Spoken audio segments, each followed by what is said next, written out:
Okay, welcome to lesson 8.5. Today's lesson is all about finding the slope of a line.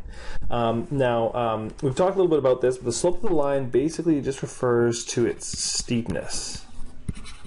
So the slope is a way that we measure a line, and the larger the number is, the steeper the line is, and the smaller the number is, the less steep. So an example that you guys saw from that was this little animation we played around with. And you notice that right now the slope of the line, we give it the symbol m, and right now the slope of this line has a slope of 1. So you can think of this as kind of like your starting point, or like just a regular line with a slope of 1.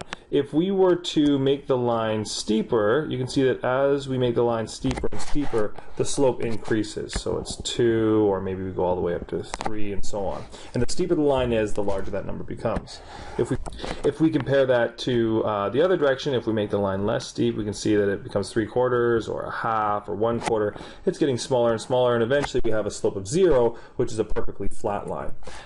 We can, in fact, continue on. What we notice is that if we continue on in that direction, we actually end up with a slope that is negative. So we can have positive slopes, we can have negative slopes, we can have slopes of 0, and we can have slopes that are fractions.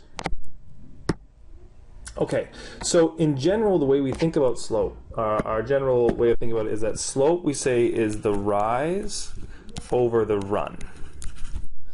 And basically, the rise kind of means how high the graph travels, divided by the run, which is how far it goes.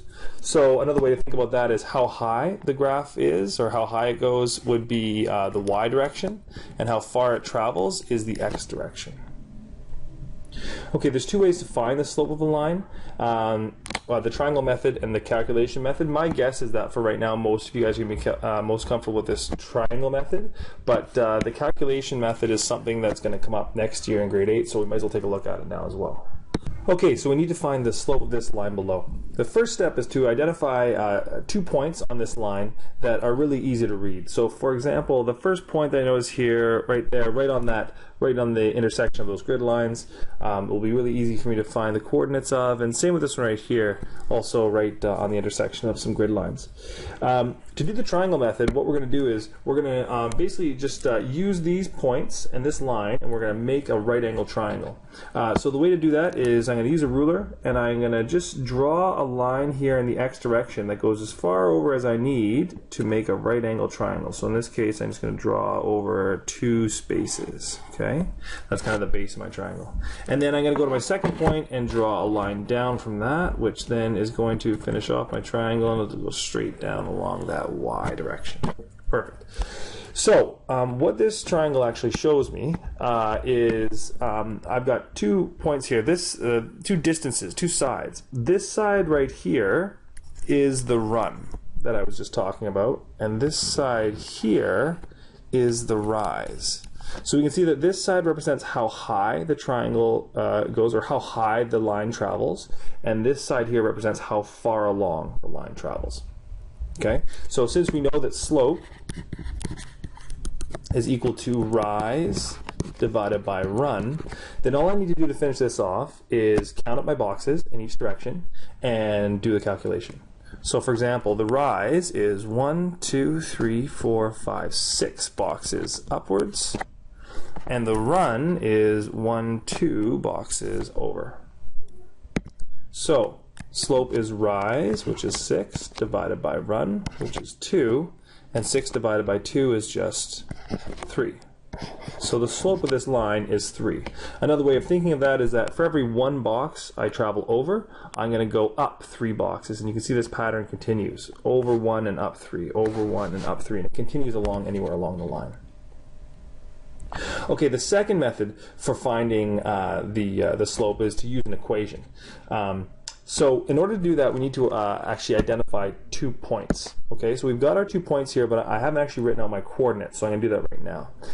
The first point right here, you can see that the coordinates for that point, I'll draw them over here. The coordinates for that point is it's 1 in the x direction and 0 in the y direction. And the coordinates for this point right here are, let's see, 1, 2, 3 in the x direction, and 1, 2, 3, 4, 5, 6 in the y direction. So I can use these points to calculate my slope, and the way we do that is with an equation that looks like this. The slope of a line is equal to y2 minus y1 divided by x2 minus x1. Now I know this looks a little bit complicated, but you don't have to worry about it too much. You're going to run into it next year, so this is just a little preview of that. And basically what we do is we've got our 2 points here, and the first point that I found, this first point here, this is what I'm going to call x1, y1. It's my first x and y coordinates. And this second point is x2, y2. And essentially to calculate this, I need to do my second coordinates minus my first ones. So for example, y2 is 6. So y2 is 6. And I'm going to subtract from that y1, which is, in this case, 0. And I'm going to divide that by x2. x2 is this coordinate right here, which is number 3. And I'm going to divide that by x2 minus x1. x1 is this coordinate over here, which is 1. So 6 minus 0 is just 6. And 3 minus 1 is 2.